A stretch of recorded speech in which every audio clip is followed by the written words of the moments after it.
سلام و خیلی خوش اومدید به کانال موزیک با فرهنگ. وارد فصل دوم دوره تئوری موسیقی میخوایم بشیم با عنوان خط در موسیقی.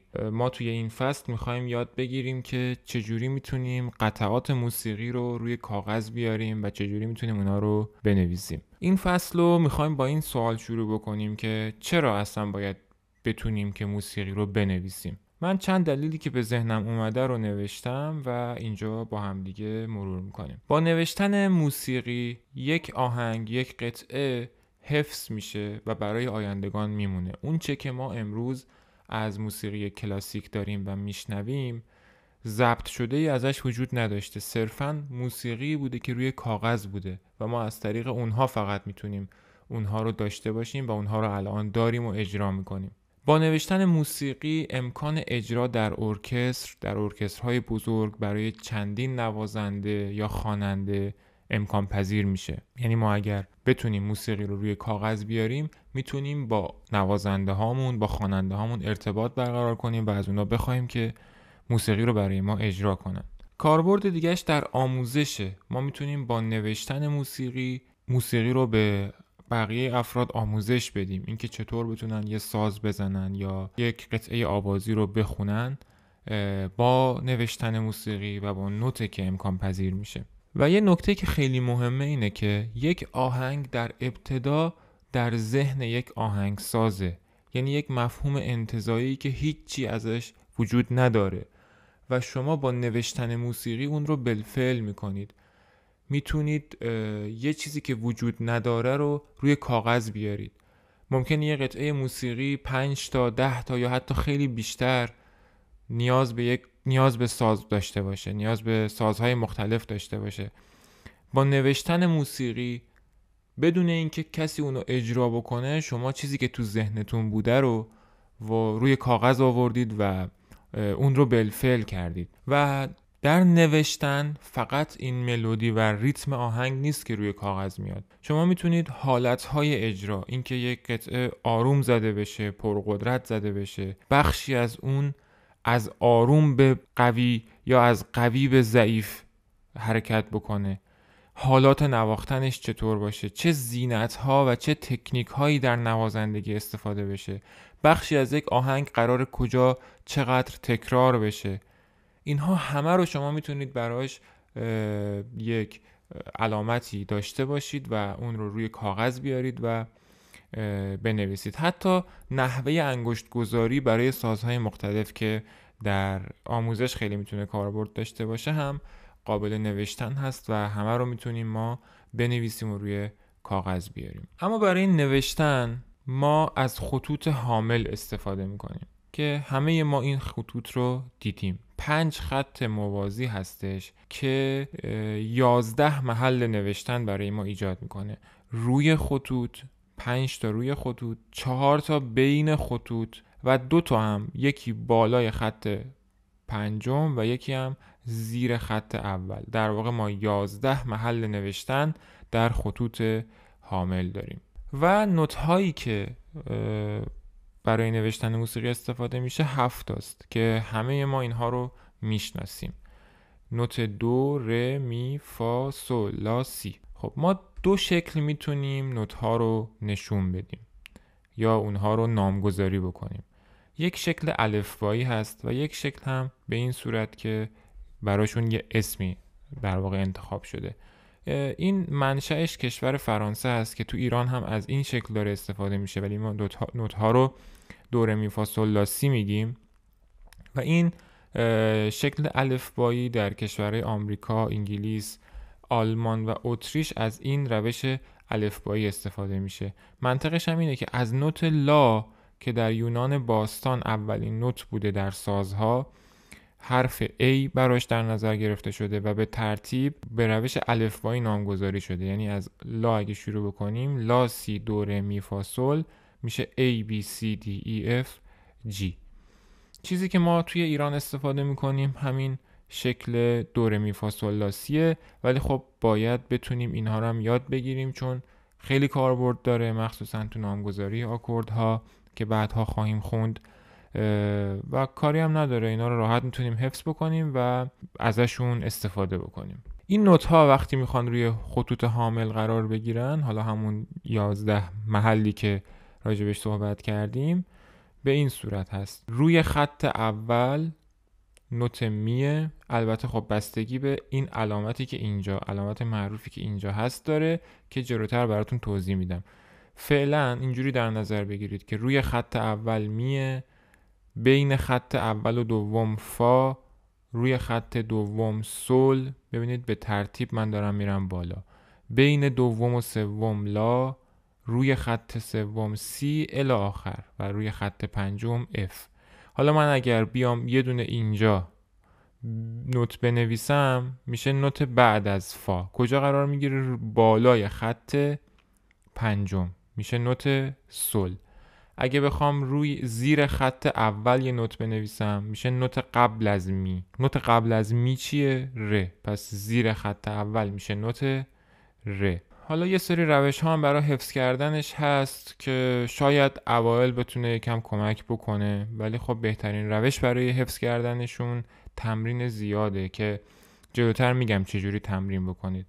مثلا خیلی اومدن اینجوری خلاصه نویسی کردن یا گفتن که نوت های بین خطوط قرار گرفتن FACE کلمه فیس رو ایجاد میکنه. یا مثلا بعضی معلمان تو ایران میگن روی خطوط اب بالا به پایین فا ر سی میشه فارسی. به شکل های مختلف در واقع اومدن خلاصه نویسی هایی کردن که بشه اینا رو حفظ کرد. ما توی این تصویر کلیدهای پیانو و نوت هم ارز اونها رو میبینیم.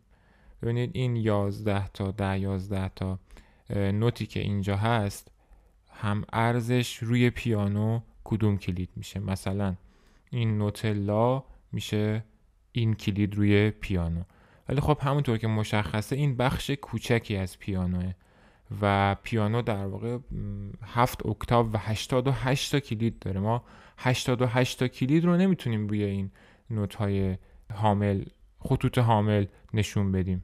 و همینطور که میبینید یه خط اضافه اینجا کشیده شده. ما برای اینکه نوت‌های بیشتری رو بتونیم با خطوط حامل نمایش بدیم، میتونیم از خطوط اضافه استفاده بکنیم که توی اسلاید بعد میبینید یه سری خطوط اضافه اینجا استفاده شده. با همون منطق قبلی شما اگر فرض کنید که چون این علامت رو ما اینجا داریم، نوتی که روی خط اول قرار می گرفت اگه یادتون باشه نوت می بود، نوت قبل از می که می شد زیر خط اول نوت ر. حالا ما اینجا یه خط اضافه کردیم برای اینکه یه نوت قبل ر رو هم نشون بدیم که نوت دو هست و یه نوت قبل ر میشه نوت دو. حالا همون خط تو اینجا همون خط قبلیه دیگه، یه خط به خطای حامل اضافه شده و این همون خط قبلیه. اگر روش بکشیم میشه نوت دو و اگر زیر اون خط بکشیم میشه یه دونه قبل دو که میشه نوت سی. حالا این خط دیگه جایی نداره، جاش تموم شد، میخوایم یه خط دیگه اضافه کنیم. یه خط دیگه اضافه میکنیم، دوباره روی اون میشه لا و زیر اون میشه یکی قبل از لا که میشه سول. با همون منطق میتونیم خط اضافه بکنیم و نوت‌های بیشتری رو روی خطوط حامل نشون بدیم. از اون نامگذاری روی خطوط حامل استفاده بکنیم که یک علامت راهنما داشته باشیم در ابتدای خطوط حاملمون. اگر ما ابتدای خطوط حامل ما این علامت باشد، بین خطوطمون این نوت ها خواهد بود، همون فیسی که بهتون گفتم. یعنی وقتی که ما اول خطوط حاملمون این علامت رو داریم که بهش میگن کلید سول یا تریبل کلف، کلید سول یا تریبل کلف، اون وقت میگیم که نوتی که روی خط دوم نوشته میشه نوت سوله. پس اگر ابتدای خطوط حامل ما کلید سول باشه، نوت روی خط دوم کلید سوله و بر اساس اون نوت بعدیش که بین دوم و سوم لاه، نوت قبلیش که بین اول و دوم فاه. ولی ما یک کلید دیگه هم داریم، یعنی ممکنه روی همون خطوط حامل نوت ها اسم دیگه ای داشته باشن که بهتون میگم چرا این کارو میکنیم. ببینید به این علامت میگن کلید فا یا بیس کلف، کلید باس، وقتی که ما این علامت رو در ابتدای خطوط حامل داریم، این نشون میده که نوتی که روی خط 4 هست نوت فاه. ببینید این علامت هم در واقع از همون فا داره شروع میشه و نوتی که روی خط 4 فاه و با همون منطق بالا رونده و پایین رونده میتونیم اسم بقیه نوت ها رو بنویسیم و در بیاریم. بعدیش میشه بین 4 و 5 که سل، بعدیش میشه روی 5 که لاه. چرا این کارو میکنیم؟ ببینید ما در پیانو تعداد زیادی کلید داریم. وقتی که این میخوایم نوت‌های بمتر رو نشون بدیم، برای اینکه دیگه خیلی اینجا از خطوط اضافه استفاده نکنیم، میایم 2 تا خط حامل میکشیم در قطعات پیانو و خط حامل پایینی از کلید فا یا بیس کلف استفاده میکنیم برای اینکه منطق جاگذاری نوت‌ها رو تغییر بدیم و به جای اینکه از خطوط اضافه زیاد استفاده کنیم که خوندنش رو برای ما سخت کنه، از یک خط حامل دوم استفاده بکنیم، با این تفاوت که کلیدش متفاوته و در واقع جای نوت‌ها، اسم نوت‌ها عوض میشه. اگر شما نوازنده پیانو نیستید و نمیخواید پیانو بزنید، فعلا نیاز نیست که اسم نوت‌ها روی کلید فا رو یاد بگیرید و حفظ بکنید و همون کلید سل کافیه. اینجا من یه تمرین آوردم که شما میتونید ویدیو رو پاوز بکنید و اسم نوت‌ها رو یادداشت بکنید و توی اسلاید بعدی من جوابشون هم آوردم. چجوری میتونید این تمرین رو حل بکنین؟ ببینید ابتدای خطوط حامل همشون کلید سله. این نشون میده که نوتی که روی خط دومه مثلا این سله، یعنی شما باید اینجا بنویسید سل، یعنی جی در واقع بنویسید، از نامگذاری الفبایی استفاده کنید که اونم یاد بگیرید. پس نوتی که روی خط دومه سله. به همون ترتیب میخوایم اینو الان بنویسیم. اگه این سل باشه، این یه دونه قبل سله، پس اینجا میشه فا. خب حالا ویدیو رو پاوز بکنید، بقیه رو هم بنویسید که من میخوام برم اسلاید بعدی که جوابا توش هست. خب توی این اسلاید جواب نوت ها رو میبینید که مطمئنم همه رو درست نوشتین، چون تمرین خیلی ساده ایه و تنها راه یاد گرفتن اینا و حفظ کردن اینا هم تمرینه و چیز خاصی هم نیست که بخواید خیلی سخت بگیریم. من براتون یه سایتی اینجا آوردم، این آدرسش رو میتونید این بالا ببینید. توی این سایت میتونید وارد بشید و تمرین نوت حل بکنید. بهتون به این شکل نوت رو نشون میده و شما اینجا جواب صحیح رو انتخاب میکنید. این علامت رو فعلا میتونید باهاش کاری نداشته باشید و صرفاً روی همین خطوط نگاه بکنید و بر اساس اون تشخیص بدید که این نوت چه نوتی هست. خب فصل دوم با عنوان خط در موسیقی اینجا تموم میشه. فصل خیلی ساده ولی خب خیلی مهمیه که ما باید میگفتیم و باید اینو توی دورمون قرار میدادیم. در فصل بعدی میخوایم وارد مبحث بسیار مهم ریتم در موسیقی بشیم و یاد بگیریم که ریتم چیه و بتونیم ریتم های مختلف رو بشناسیم وقتی میشنویم و اینکه ریتم های مختلف رو بتونیم بخونیم و وزن خوانی بکنیم.